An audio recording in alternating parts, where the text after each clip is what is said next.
Hello and welcome to Press TV's Spotlight. I'm Marzia Hashimi. Thanks so much for being with us. Well, how do you go from being known as a liar and people demanding your conviction for war crimes to being crowned a knight?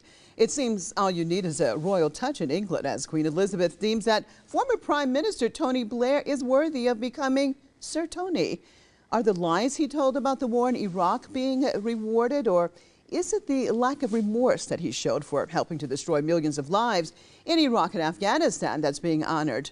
Does this all symbolize that all lives are definitely not equal to the British elite?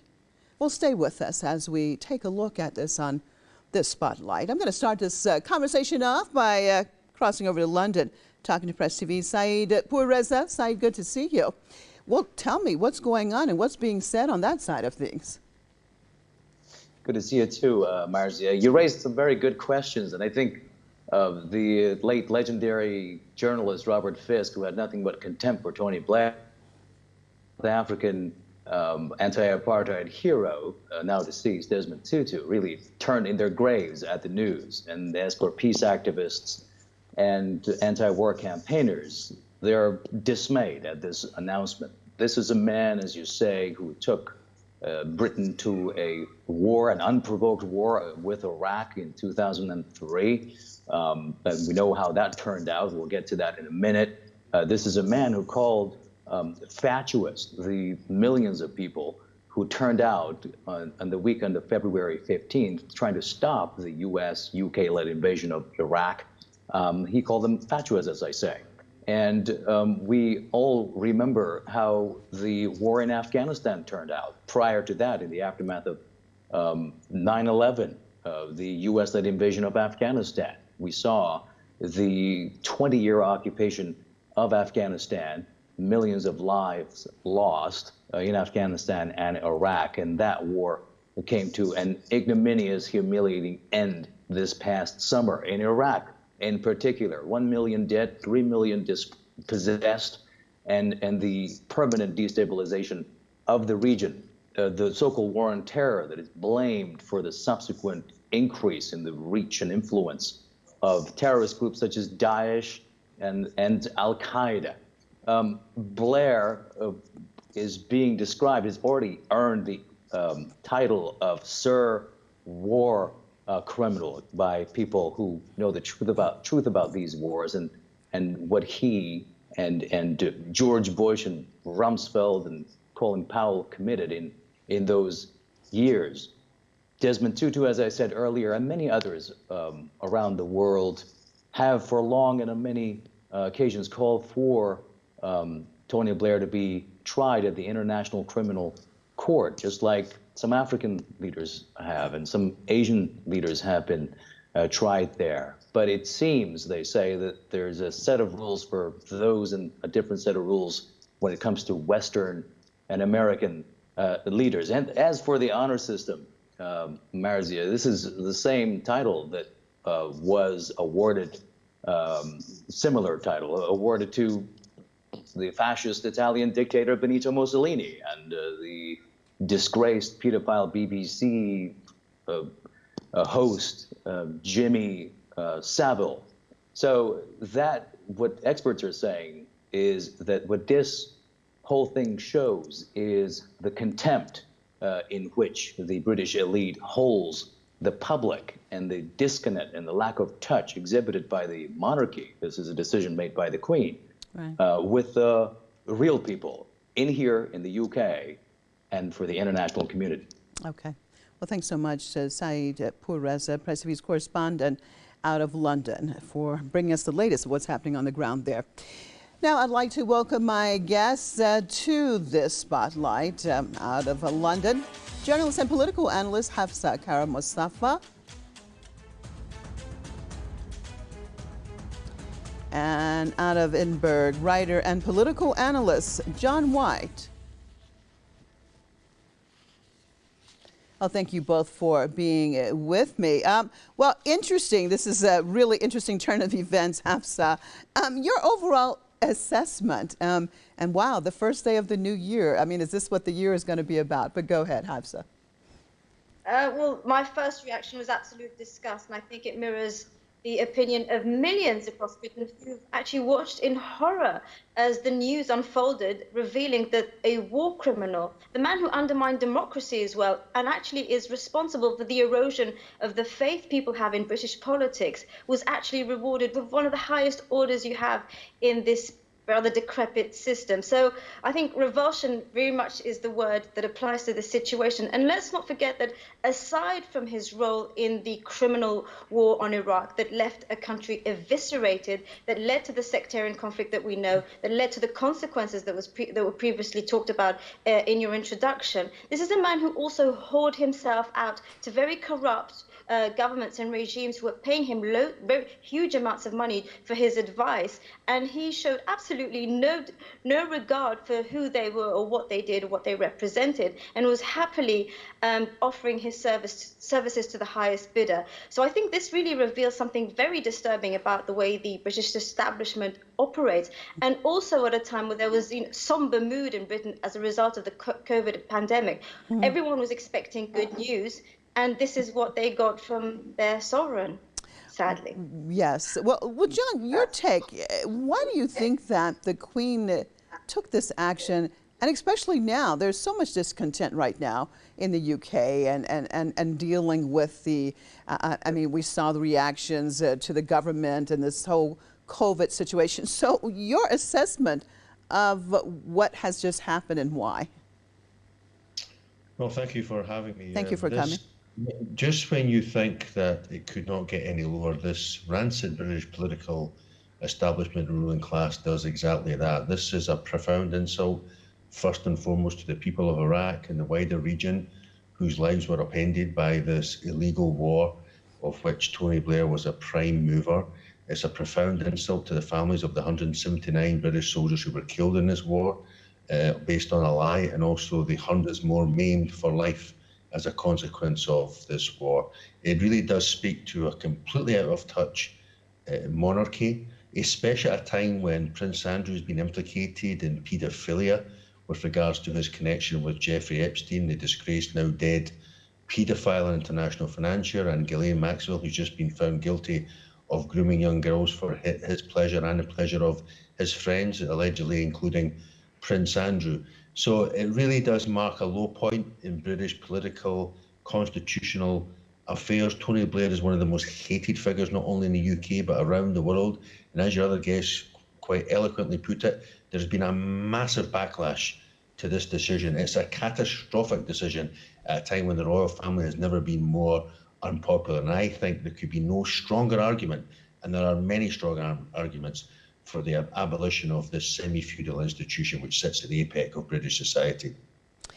Hafsa, since the 2003 American-British invasion of Iraq, I mean, that country has seen millions of lives disrupted, rise in, terrorism, instability. So the message that the Queen is giving here, are the actions done by that government at that time being basically rewarded? I mean, is this what she wants, approving of instability in this region?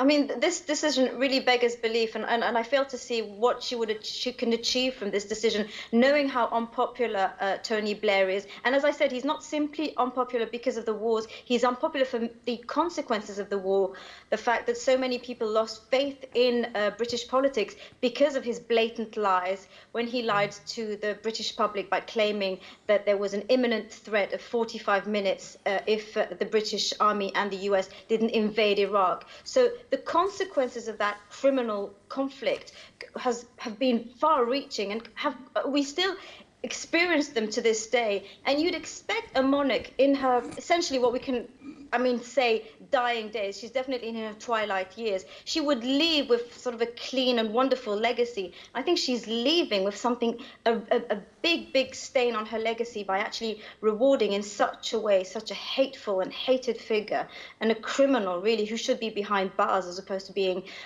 honored in this way. Well, John, doesn't it show a detachment and perhaps arrogance that even though, as you said, the majority of people dislike Blair. And despite that, despite the calls for this man to be actually prosecuted, then he is given knighthood. There seems not only to be detachment, but basically arrogance, that not even caring what the British public thinks. Well, it's an unalloyed provocation. It has provoked strong feelings, as I've said, as your other guest has said, strongly amongst the British public, because everybody understands who was around at that time. And I myself was a proud foot soldier in the anti-war movement, a time of hope. I remember vividly 15 million people marching around the world on February 15, 2003 in the last gasp effort to stop this war. We all knew it was based on lies. We all knew what was coming down the track. We all knew that it would end in disaster. We all knew that the claim that the Iraqi people would meet the British and American troops with flowers as liberators was a lie, was false, and that there would be chaos. We just did not know how deep-reaching the chaos would be, and it has been far-reaching. And let's make this clear, Amina. This led directly to 7/7 in London in 2005, a terrorist attack. It led to the formation of ISIS. It led to the chaos in Syria. It's led to unimaginable suffering for millions of people around the world, specifically and particularly and mainly in the Middle East, but also in Europe and the US. There have been terror attacks, all spawned by this criminal war. Tony Blair should have faced justice for his part in this war. We know that he knew that the intelligence was concocted.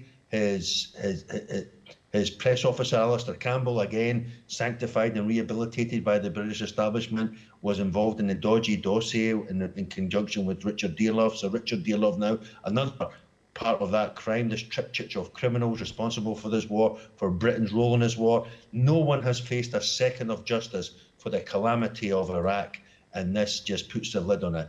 And I think we are now heading for a reckoning with this rancid British establishment. We can no longer live on the Union Jack. We can no longer live on British obscurantism surrounding the Second World War. And the problem we have with those British obscurantism surrounding the Second World War is that every war that Britain's been involved in since then has been painted as a rerun of the Second World War. And it also does legitimise the slaughter of Arab people, of Muslims, of black and brown people in the global south. A bad day for justice in British society. Well, interesting point that you made, John, and I want to look at that because as both of you have said, that Tony Blair and, of course, others should have been prosecuted. First of all, Hafsa, is it too late? Do you think that there still could be some ramifications for what they did in Iraq? Let's start from there.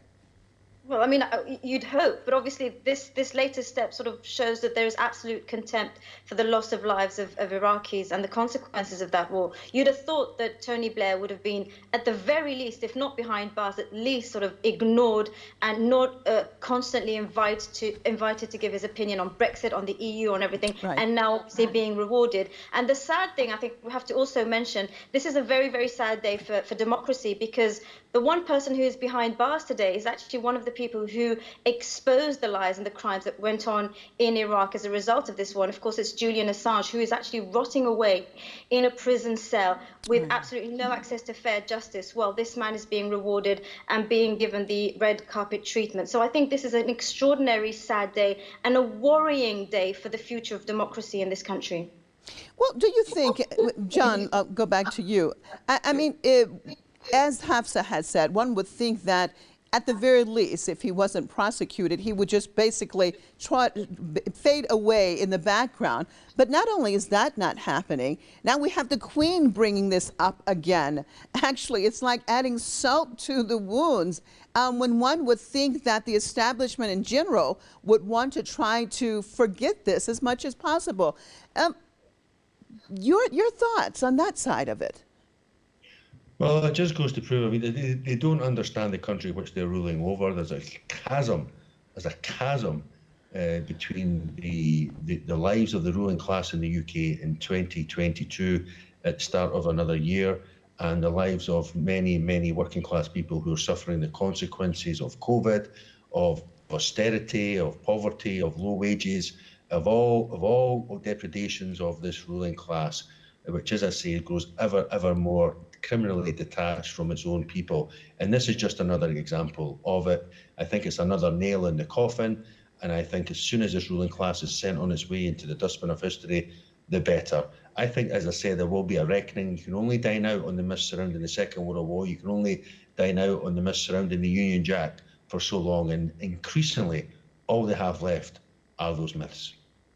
Hafsa, perhaps it's going to add some clarity to the reality of the British government. I mean, we know its imperialist past and what it stood for, but now with the media, perhaps others thought it stood for something else. And yet again, we see non-white people especially, basically their lives being put not on the same level as others. No respect now for the millions who have been killed or have lost their homes and lacking stability now in Iraq and of course also Afghanistan. Again, it just seems to be like someone saying, we really don't care about you people and what you think. This is exactly it. And I mean, imagine it if the situation was reversed in any Arab or Muslim country, someone had rewarded posthumously, for instance, Osama bin Laden for his work and his career. You know, there'd be absolute shock and astonishment at this decision, and rightly so. But obviously, when it's a white leader responsible for the mass murders of scores of black and brown people, in this case Arabs and Muslims, he's actually rewarded and he's feted in this way. So it is extraordinarily shocking, it's provocative, it's very offensive, it's very insulting, and it's a repugnant, you know, situation we're going through. Sadly, I have to say, I mean, I'd love to think that there is a day of reckoning, but I'm assuming that over the next few days, we're going to see articles in The Guardians about how wonderful Tony Blair's legacy was, that he actually did things for women's rights or something for the economy. And we're going to start building him up again so as to appease the population, which is extraordinarily angry. And it's very interesting to note that even the Daily Mail, which is a right-wing newspaper and which supported his policies and his economic policies and his wars, has actually highlighted the anger of the population regarding this decision. But sadly, I'm assuming that the establishment media is going to rally and actually back this decision and find excuses that this was actually a right decision by the Queen. I mean, John, what do you make of it that, as I said to Hafsa in the very beginning, that it was done on today? I mean, the beginning of a new year where people are looking for, I would think, hope, optimism, especially after the last 2 years of hell, basically, for the world. Well, on a constitutional level, it was done according to protocol. Every ex-Prime Minister has received this Order of the Garter from the Queen. It took the Queen 14 years to give it to Tony Blair, perhaps because they understood the controversy. But she's been badly advised. Probably thought that memories would fade, that the Iraq War has receded into the mists of time. But the backlash I have found quite inspiring.